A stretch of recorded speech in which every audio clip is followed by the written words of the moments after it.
So you want to roll your attack? You will have advantage on this roll. It's not an attack actually. He makes a dexterity saving throw. Oh, okay. So he'll make it with disadvantage, I suppose, then, because he is too preoccupied with quite literally pissing in your canteen. What is my save? Your save is 13. Okay. Unfortunately, he makes it. Oh, son of a bitch. Even with his disadvantage, his powerful fiddlehead ears, right? He right, and he doesn't quite have enough time to pull up his pants, so we get a merciful blurring as he turns and jumps out of frame. And if you want, you can narrate, like the Genos One Punch Man style, like all of the trees getting knocked down for a mile straight, right? Yeah, perfect.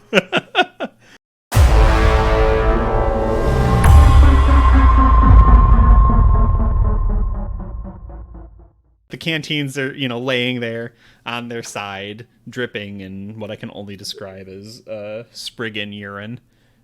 Repulsive. And yeah, the creature is grumbling and then like scurrying away, pulling its pants up. What a horrid creature. Truly. He's like, I'm gonna go get him, sir, and make him pay for poisoning us with rotten cherries. I'm trying to decide if that's a good idea or not, right? Because on the one hand, wizard honor demands restitution. My wizardly honor demands justice. Oh, yeah. On the other hand, he could lead us into a trap and murder us pretty easily. True. All right. Did I get a sense as he ran off that, like, I was able to, like, we're able to see him now that we've seen him, Yeah. So just for all you folks at home, I am referencing the Book of Elves from 2nd edition, which states that elves can move as if invisible in the woods. A very overpowered kit feature that made 0 sense. I'm going to say, well, hold on there. If we let him drag us exactly where he wants, then we'll be absolutely helpless to try and grab him. Instead, we need to bring him to us. Oh, man. That's like tactical wizardry. Tactical was exactly correct, yes. What I'm going to have Wilbur do is I'm going to sort of camp out somewhere around here. Yeah. I'm going to recast as a ritual again Odaluke's Vigilant Proctor. Yeah. And I'm going to have him smack the big rock a bunch with his tiny adamantine hammer. Yep. Just basically, we're over here. Yeah. Yeah. And we'll just try and like, hey, I'm breaking your thing. Your big fuck you rock that you like. Meanwhile, I'll be camped out. I'll be waiting. Okay. Cool. Reminds me of the Wizard Wars. Oh, please give us a story about the Wizard Wars. There we were, up on the plateau of Lang. Migo coming in over my head. Shoggoths in the wire. I looked at Charlie, I said, Charlie, I don't think we're going to make it out of this one. They're almost like slime on a deep one. But it was too late. He'd already lost all sense of right and wrong, good and evil, what was true and what wasn't. Poor son of a bitch. I took the smokes out of his bag and I moved on. It's the Wizard Wars, man. It was a dark time. Damn, that was rough. We don't like to talk about that. That is gonna make a great cold open. Oh my goodness. We cut back to from the perspective of the tiny little Spriggan, right?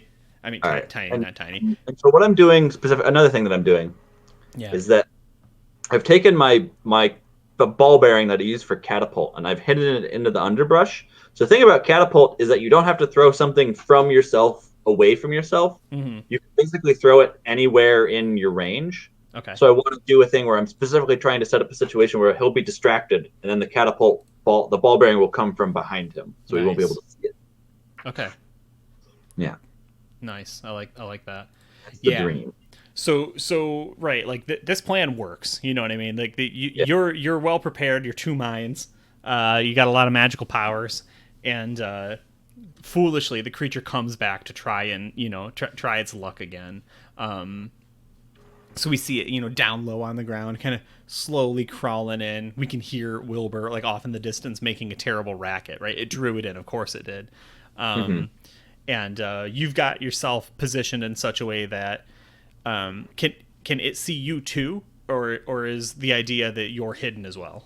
I think it can see me. What it can't see is that I've hidden the ball bearing somewhere. Right, yeah. Okay. Right, so we come back and it's got like it's broken off a few branches of like either poison ivy or poison oak, right? Maybe both, right? And it's got them like wrapped up in a little like leaf handguard, and it's like sneaking up slowly to try and like smack you in the face with them or something, right? Like we don't really get its full picture, but that's kind of seems to be the plan. And I'm just pretending like, all right, Wilbur, really put your back into it now. right. And let him know what you think. Yeah, it snickers once and kind of moves into position, and then your spell, right, triggers, which triggers your other spell, your fancy little contingency setup. Yeah. And so I'll roll the catapult again. Yeah, he's got to make a DC 13 dexterity saving throw. Okay. And this time he gets a 2 and a 3. So go ahead. So he's going to take 3d8 damage. Oh, shit. 14 points of damage. 13 points of damage, yeah. 14. Oh, 14.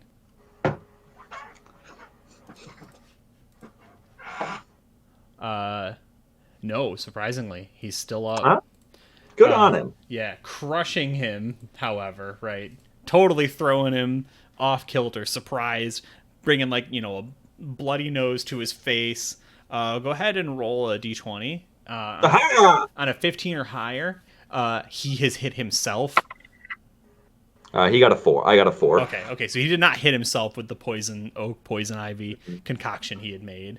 Though it lays somewhere right from him getting blown back by the spell. Right. And he's just like holding himself. He's like, I don't feel good. All right, grab him, Wilbur. Grab him. Yeah, and Wilbur gets right on him. You thought you could get one up on us, you little varmint? Wizards. That'll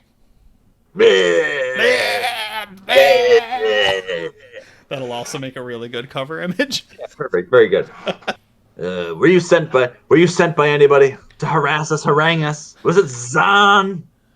Tell me. Hate other wizards. Hate wizards. Other wizard came through here recently. Probably too big of a word for him, but... What was he like? Scar over his eye? Yeah. All white hair? Yeah. Sharp teeth? Stupid like you. What'd he do? I'm not telling. Let me go. And he tries to wriggle. If you let us go, if you tell us, we might let you... I let you go. Whap! I deserve that. No, don't shake him. Don't shake him, Wilbur. Right, he's like... All right. What did he do? I can't tell. I'm just not going to let you go. We're just going to all stand here forever. Right. I mean, I don't want to influence your decision too much, but I really love the idea of like 2 hours later. I also like the idea that he's still got his little like poison ivy thing, and he's just occasionally hitting Wilbur with it. And so when we come to Wilbur's face, it's just like, sir, I don't think he's telling us. Nonsense. It's a contest of wills. You'll learn, Wilbur, one day that you can't give in to the powers, the supernatural powers. They'll make a thrall of you. You have to keep a firm will. He's like, Sir, I'm pretty sure my eyelids are bleeding from the swelling. There'll be a healer in the next town. Oh, it's so bad. No, I love that. So the thing that finally breaks it up, because obviously Alberforce doesn't care that Wilbur's getting infected or whatever. It's a valuable lesson. You're in a battle of wills with the creatures of the supernatural. You can't give an inch. You can't give an inch. No, it's true. It's true. 2 actual little sprites, little nymphs, right? The ones that you can fit in a teacup, flutter into view, and both of them with like a waggling finger chastised. They say, Tagron, what have you been doing? If you mess with wizards, wizards will mess with us. We'll be in the same situation all over again, right? And he's like, bleh. Is this yours? Is this yours? Right, and they just, so one is like a brilliant like cobalt blue, right, almost purple, and the other is like a kind of like diamondy gold, like a platinum gold, right, bright white, and they nod and bow ever so slightly. They say, "Yes, sorry, Master Wizard. Tagron is a bit energetic and angry after the insult from the last wizard that came through." Yes, I am in pursuit of that wizard, and I wish to know what he did, that I might bring him to heal for his crimes. We will show you. Tagron, you must behave. And, you know, I guess all Tagron can communicate now is... bleh. All right, Wilbur, you can let him go. I'm so glad you guys are here. Just swollen down to his throat. He just looks like a frog. It was beet red. Oh, it's awful. Can you do something for my friend's face here? Just like, yeah, we'll figure it out. See, they'll figure it out. You got to stay firm with with such creatures. Stay firm. Oh, that's so good. Yeah, I like the idea that they've like smeared on him some, you know, deep woods paste, which probably like has soothed it but not reduced it any. Yeah. See, if we'd left an hour ago, your face would still be swollen, and you wouldn't have gotten any paste. Patience is a virtue, my friend. Right, like his lips are so like large, he can't like really talk super well right now. So it's just his tongue kind of smacking against the back of his throat. He's like, all right. All right, show us what Zahn has done. Yeah, so they take you deep into the woods. Go ahead and make either an intelligence saving throw or an Arcana check. Arcana, hell yeah. That's a 13 plus 7 is a modified 20. Our boy is good at magic. I have one thing that I'm really good at, and it's Arcana. Yeah, you are aware of the movement through this woods as being illogical, non-linear, very clearly identified trees and pathways and like, you know, stretches of like this forested, you know, road and trail that have doubled back on themselves.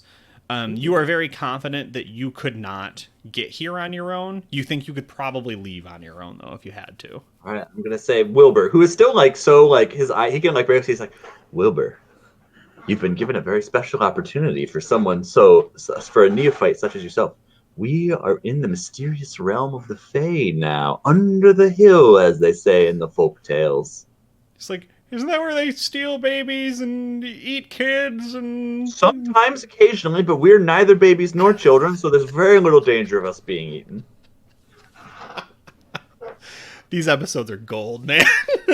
So they have taken you, and you get the sense that you are somewhere deep into their woods and their realm, like you said, though you are not in the inner sanctum by any means. And you have met Dapple Goldfrost and Chanter Snowfrost. Dapple, Chanter, I say, doffing my hat, revealing that I have literally no hair except for the hair that's poking out from under the hat. Right. You have like a perfect skullet. Perfect. Oh, yeah. All the way around. All the way around. The eyebrows connect. The eyebrows. Oh, you're not a real wizard until your eyebrows connect to your hairline. That's just science.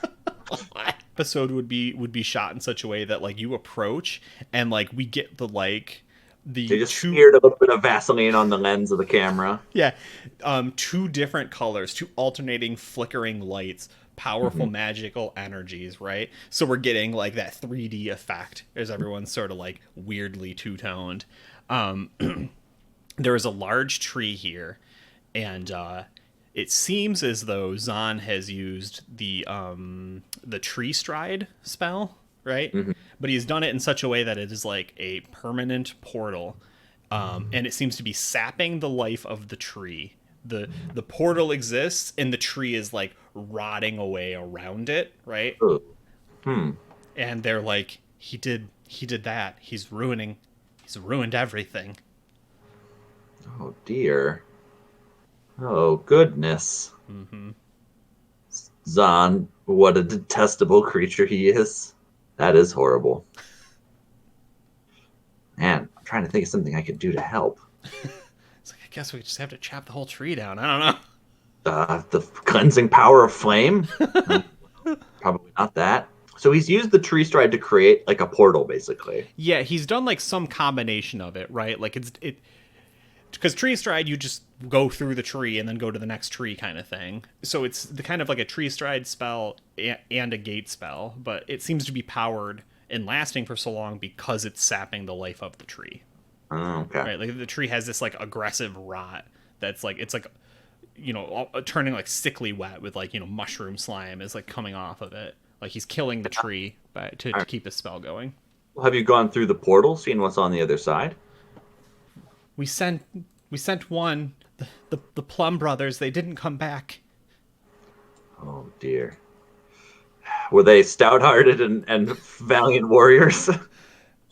They were about the size of Tagron, but maybe a little more polite. Fearsome indeed. Well, it was a wizard who so grievously abused your sacred tree, and it'll be a wizard that restores the natural order of things. After I take a quick nap. Right, and they just sort of look at each other, and I actually think that's really... I used all my spells subduing your friend here. Yeah. I'm not going in there without my spells. So Okay. I'm going to take a quick nap. A couple of winks, and then I'll be right through that portal, don't you worry. Nice. I am a powerful wizard.